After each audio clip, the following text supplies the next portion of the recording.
Dawn, I promise, you'll never forget this weekend. Yes, sir. These memories are gonna last a lifetime. Am I gonna have to shoot anything? It's a hunting trip, Dawn. Shooting is strongly encouraged.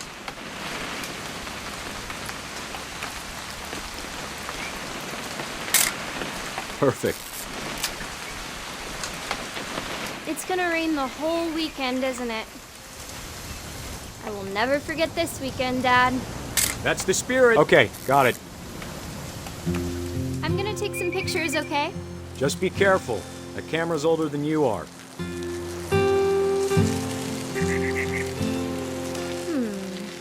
Definitely should not have drunk all that coffee. Hey! That's a keeper. I'm just saying, I'm not always gonna be here, Dawn. You'll need to remember this stuff, if you want to survive. I'll be fine, Dad. You know who else thought he was gonna be fine? Some guy who died. Dawn, I'm being serious. I know, Dad. You're always serious. Doesn't being out here make you want to chill out? Well, to tell you the truth, I haven't been out here in 20 years. Dawn, don't you think you could find something more interesting to photograph?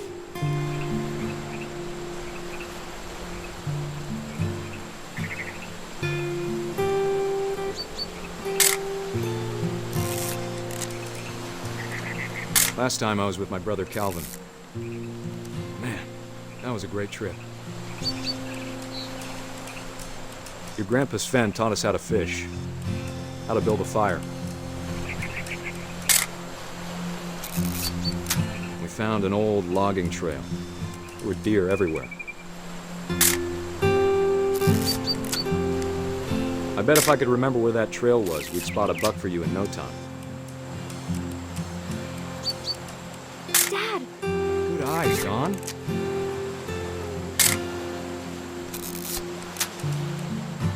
Before you take the shot, let me get a picture of you.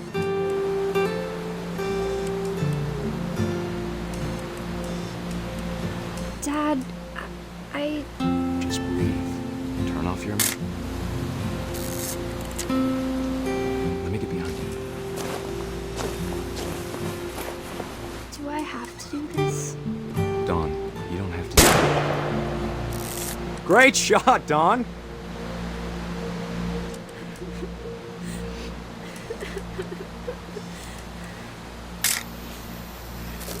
I'm proud of you, Dawn. Always remember that, okay?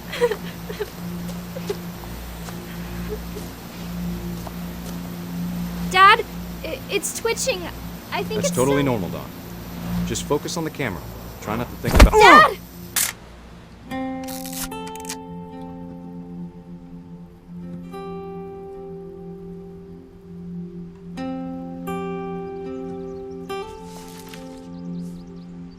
Of all these stories, that's the one I wish most that my mom had told me.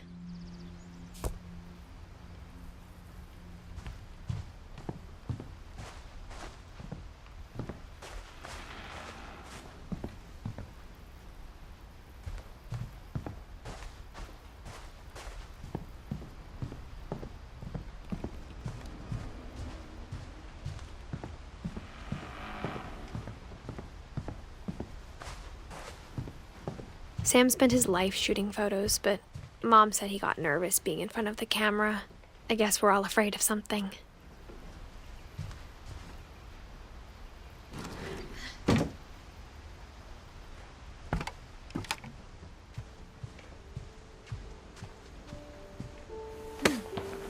After Sam died, my mom and Edie got really close.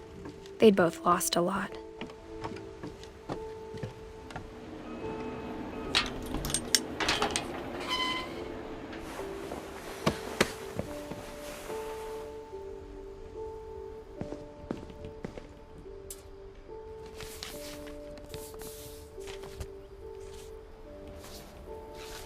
Dear Kay, do you remember the way Gregory used to laugh when he thought he was alone? Like something funny was happening, but only he could see it.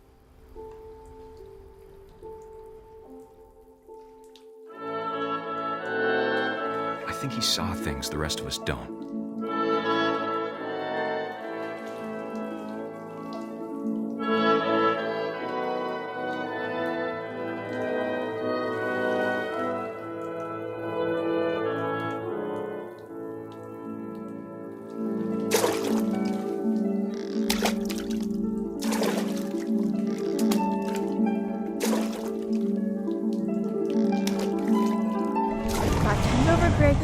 time to... Hold on, sweetie. Hello? Sam, I told you I don't want to talk right now. I wonder what he saw. What his world was like.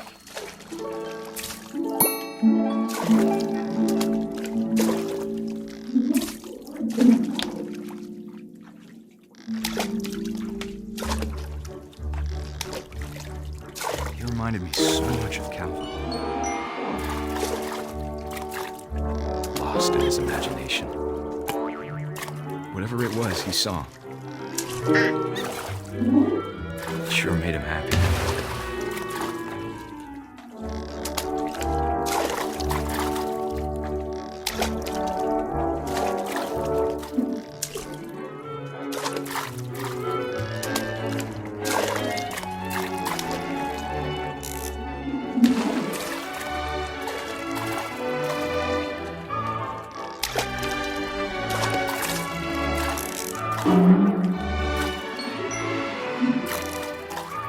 I know how silly it sounds.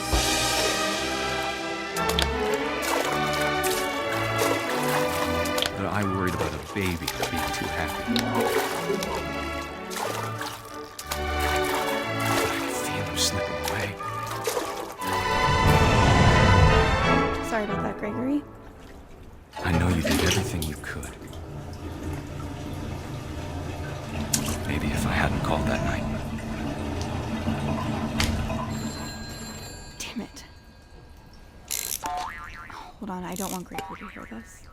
I wish he could have told us about the world he saw.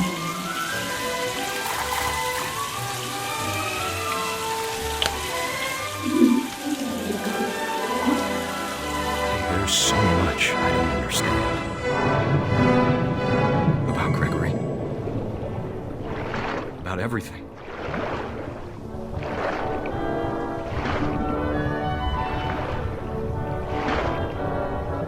But I know what happened wasn't your fault.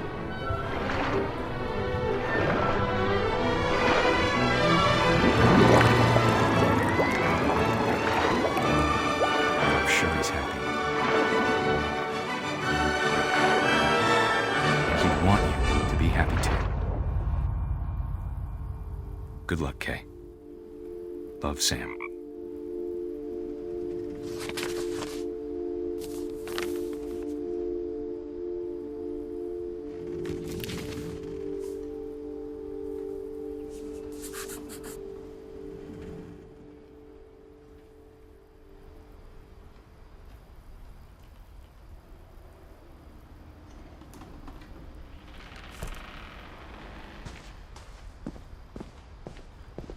I can't imagine my mom ever writing poetry, and yet... A poem for Gus, who always said the wedding was a bad idea. Our father never hit us kids, at least not very hard, before the day my brother said with teenage disregard that he'd be dead before he'd see a wedding in our yard.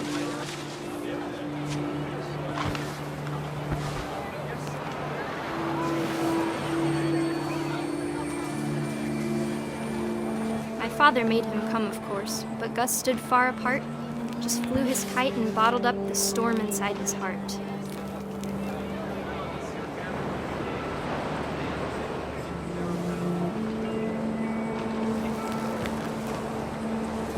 I tried to talk him out of it, but though he'd never met her, we don't need a stepmom, were the words that I now pronounce you husband and wife. You may kiss the bride.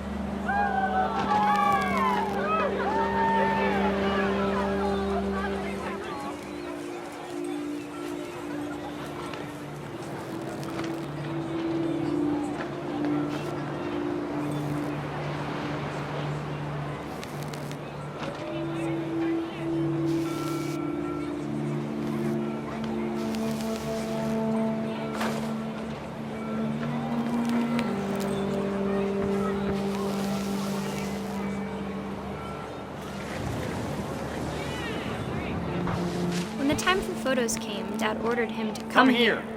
But Gus declined, and as a sign held up his middle finger.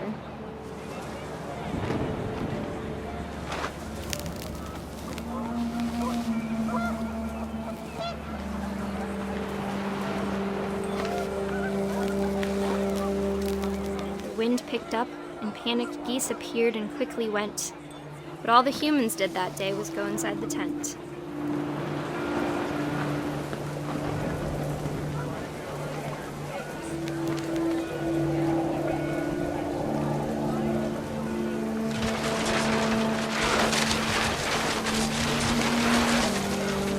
The rain came down in buckets then, but no one seemed afraid that nature might destroy the tent our dad had crudely made.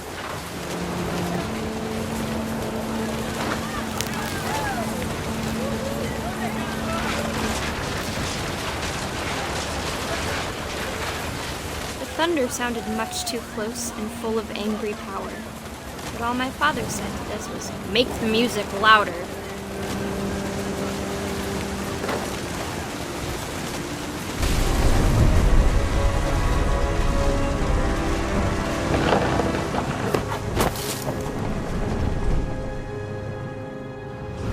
I wish that I could truly say I thought about you on that day. Out there on the beach alone, just you, the wind, the sea, and foam. But I didn't, until we found you.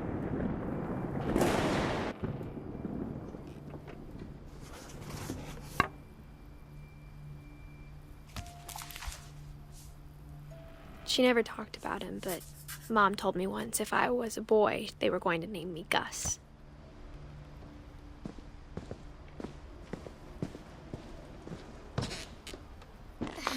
My mom moved up to the loft after her brothers died. At the time, it was as far away as she could get.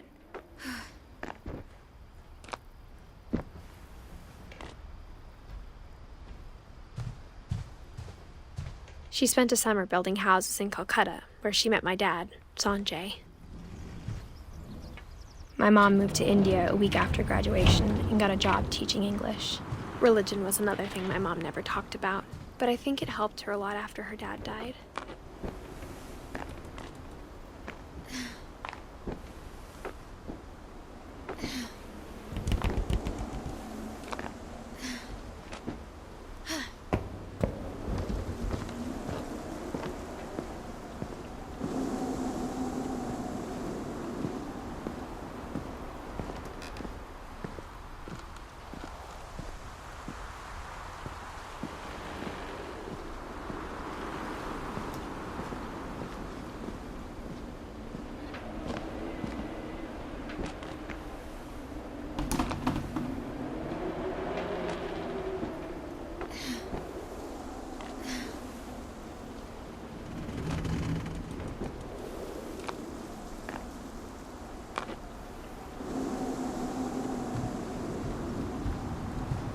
Lewis was born a year later.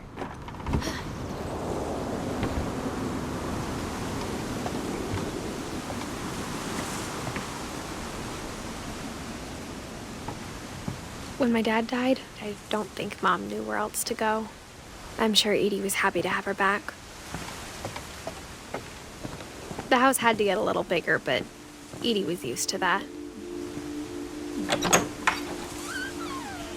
And for a while, things were good. Almost normal, but it didn't last. The beginning of the end was Milton's 10th birthday, when Edie gave him a castle. After Milton disappeared, the only thing he left behind was a room full of paintings.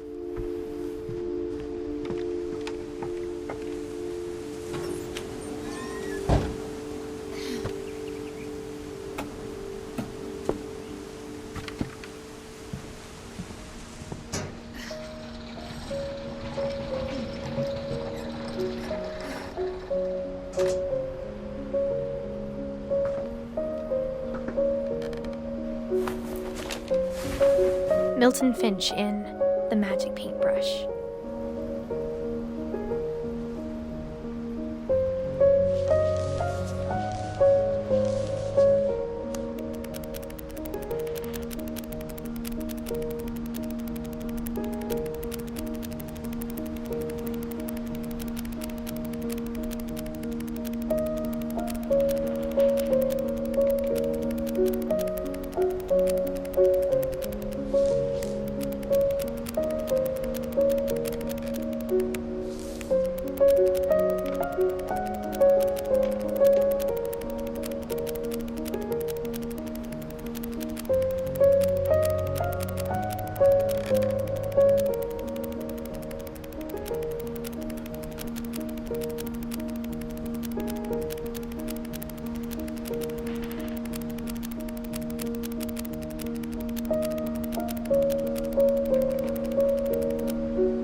was 4 when Milton disappeared.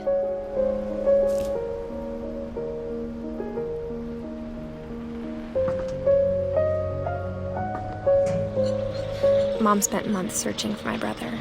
Then she sealed the doors.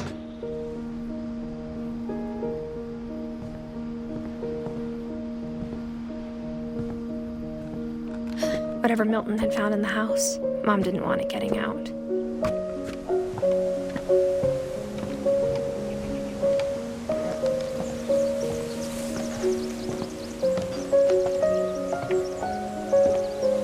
Mom definitely blamed Edie, but I think Louis blamed himself. After he graduated, he just spent more and more time in his room, until Mom got him a job at the cannery. Everyone always told me to stay out of Louis's room, except Louis.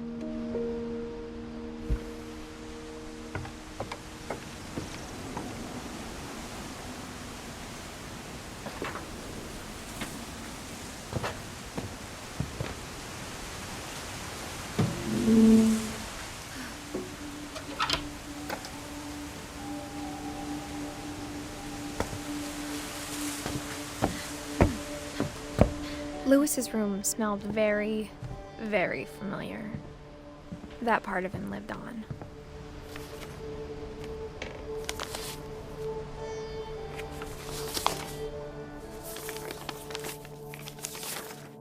Dear Mrs. Finch, as Louis's psychiatrist, I can understand your desire for an explanation.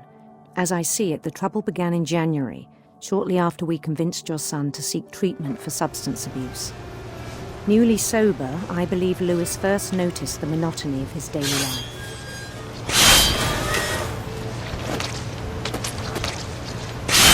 He kept working at the cannery, but he withdrew part of himself. In our sessions, I saw the same behavior. His mind began to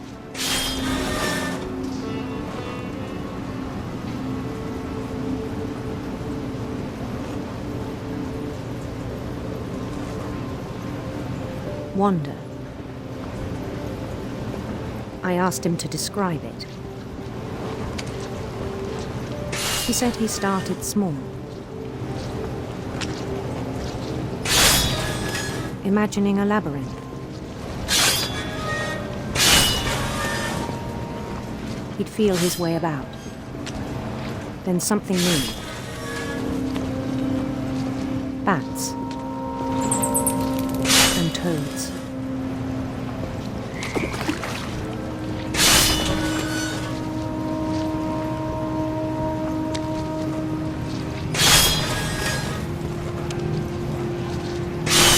And things that have not names.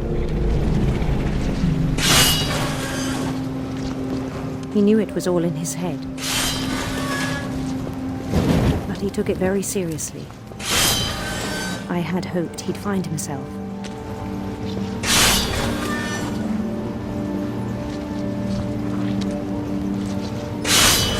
But he found something more. I worried about him then. Daydreaming at the cannery. I spoke with his boss. But he said Louis had become a model employee. Methodical, tireless, focused. Like a whole new Louis. So I let him go on.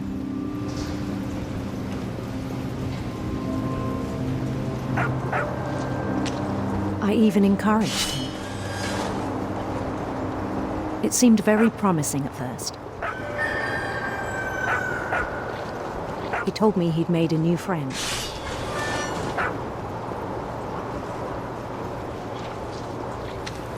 On the edge of a city he named Louis Topia. He built the city up slowly, brick by brick. Then he made musicians.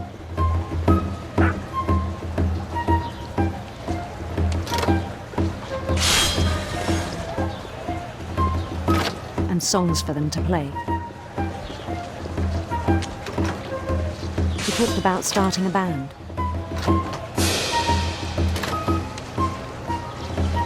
and he was always humming something. Every day his imagination grew stronger.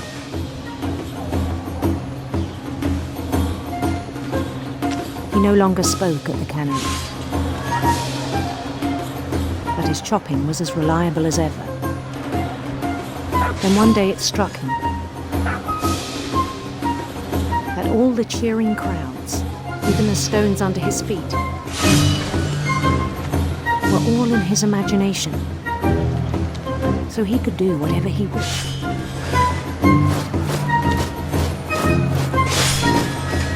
He held an election for mayor, and he won. They begged him to stay, but his mind was already wandering. It became a game for him.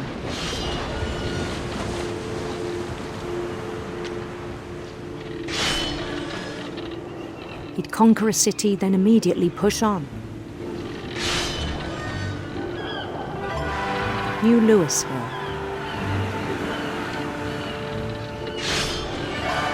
St. Louis. He started drifting away from our reality.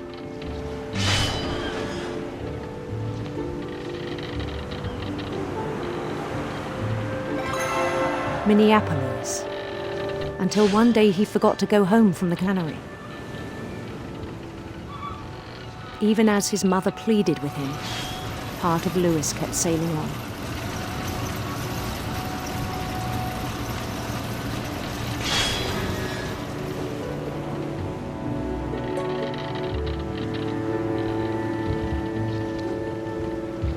In Louisburg, he heard rumors of a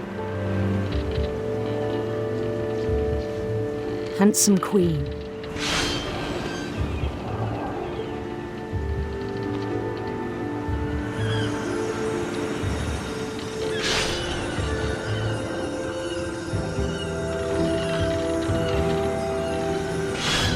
The queen was on her own quest for sinister serpents.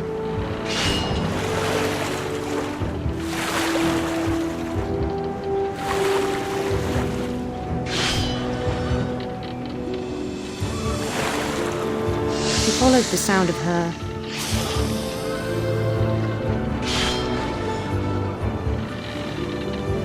silver harp.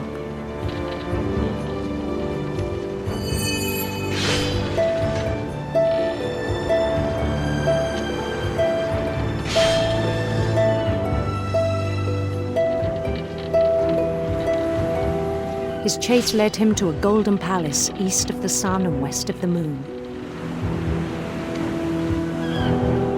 Even then, his logic remained sound. He knew the world was all in his imagination.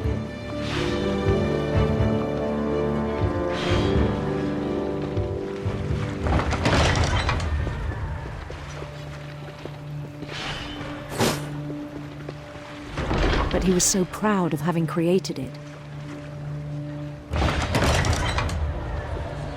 In his own eyes, he'd become something greater than a king.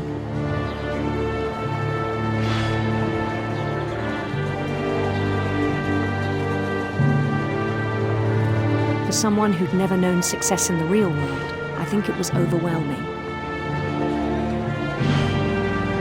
And then it struck him that the real Louis was not the one chopping salmon, but the one climbing the steps of a golden palace.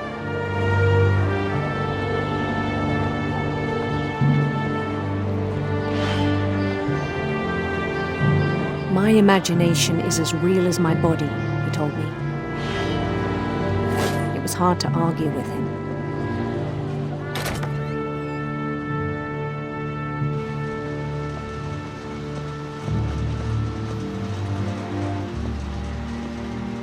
We began to forget the world we know.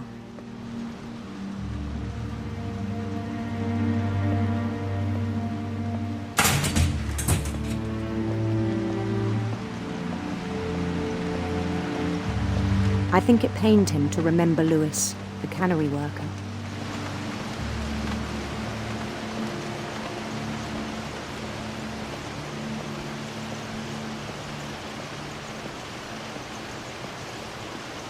He began to despise the man with a royal contempt.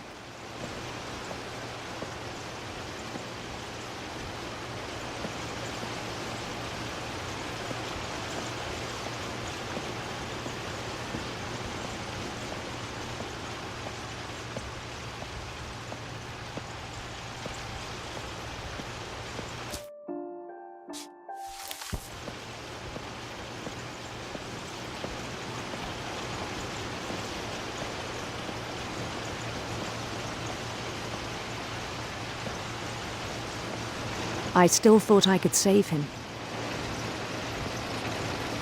Even after he said he was being crowned king over all the lands of wonder. The palace would be packed with his companions.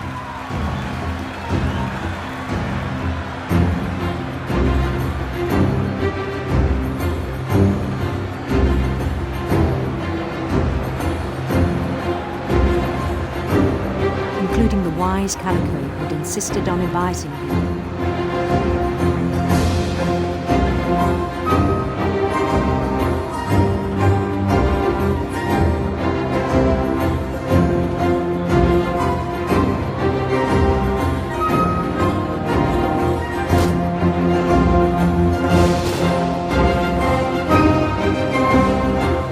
His queen waited, holding his crown.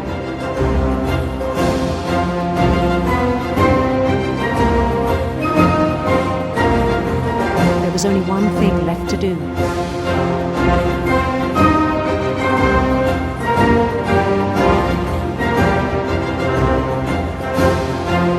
Bend down his head.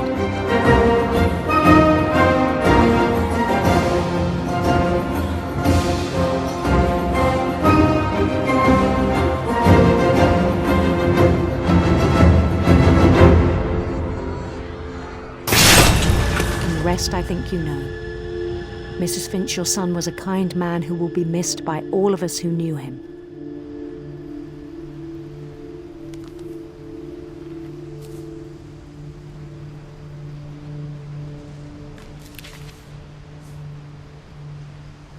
My brother was really cool. I wish you could have met him.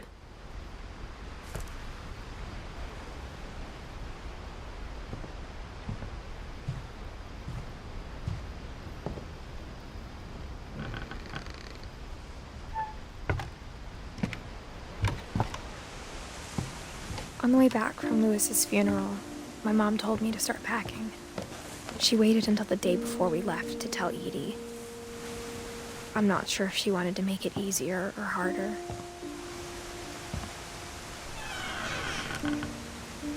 I wish we'd stayed. But I understand why we left.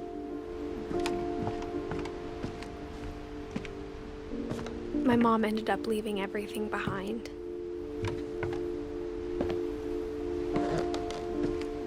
What happened that night had been coming for a long time.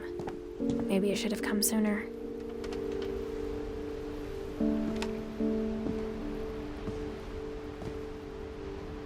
But it had to end one way or another. All that's left now is to tell you about that last night.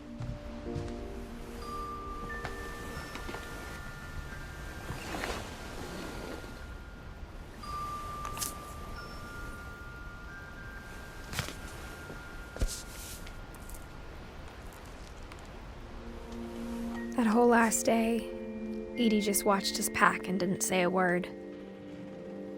Until supper, when she raised her glass and said, "To our final night together, and all our final nights apart." Grandma, you know what I said about alcohol. Some of your medications are very Edith, specific. I left a present for you in the hallway.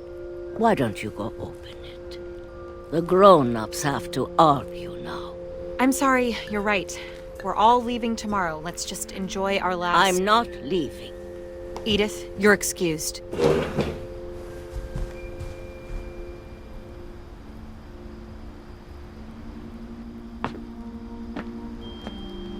The power had been shut off that morning, but Edie always had plenty of candles.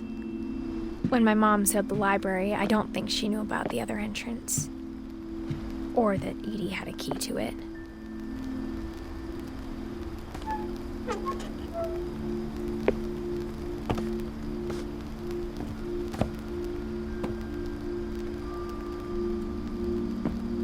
That thing you're afraid of isn't going to end when you leave the house.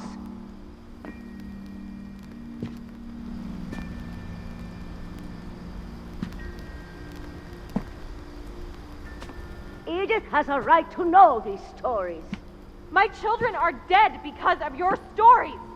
I think it's best if Edith and I leave tonight. We'll have the nursing home send a van for you in the morning. Okay? Dear Edith, there's so many stories I wish I could tell you, but there's only time for one. This is about what happened on the night you were born. That night, the tide went way, way out. It was the first and last time I ever saw the old house aground. There'd been an earthquake out in the middle of the ocean. They called it the lowest tide in 1,000 years. God, it smelled awful. You know, I've seen that house every day of my life. But I never thought I'd go back to it. When the fog rolled in, I lost my way.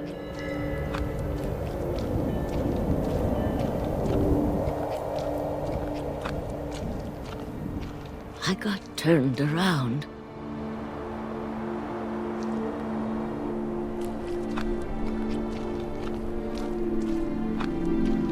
I started seeing things.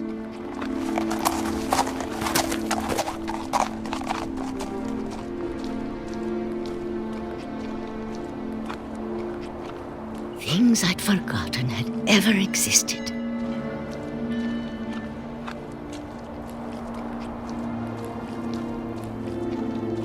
But when I saw them, they felt like old friends. That night, a lot of things came back to me. Or maybe I came back to them.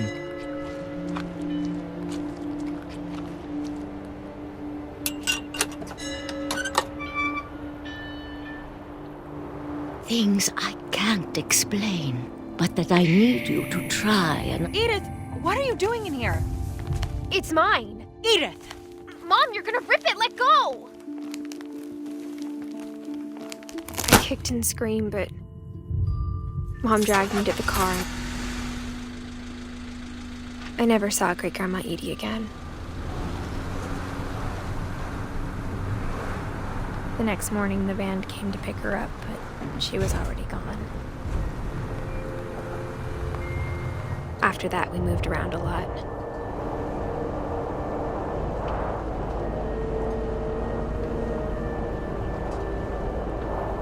We both tried to make the best of it.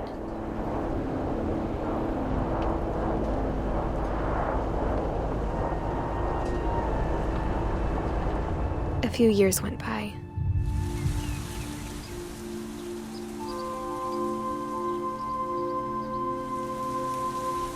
My mom didn't like to talk about it,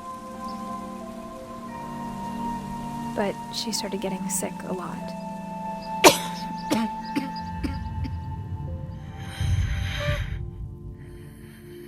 She got better for a while,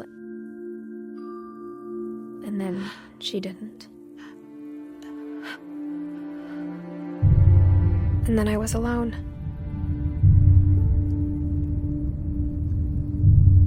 The last Finch left alive.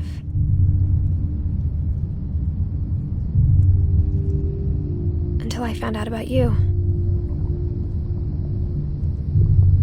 I'm still not sure what to tell you about all this. If we lived forever, maybe we'd have time to understand things. But as it is, I think the best we can do is try to open our eyes. And appreciate how strange and brief all of this is.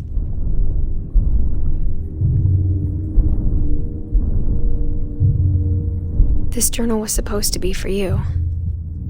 But now I hope you'll never see it. I just want to meet you and tell you all these stories myself. But I guess if you're reading this now,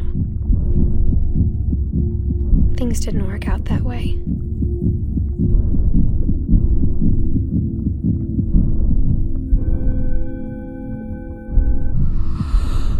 This is where your story begins. I'm sorry I won't be there to see it. It's a lot to ask, but I don't want you to be sad that I'm gone. I want you to be amazed that any of us ever had a chance to be here at all. Good luck.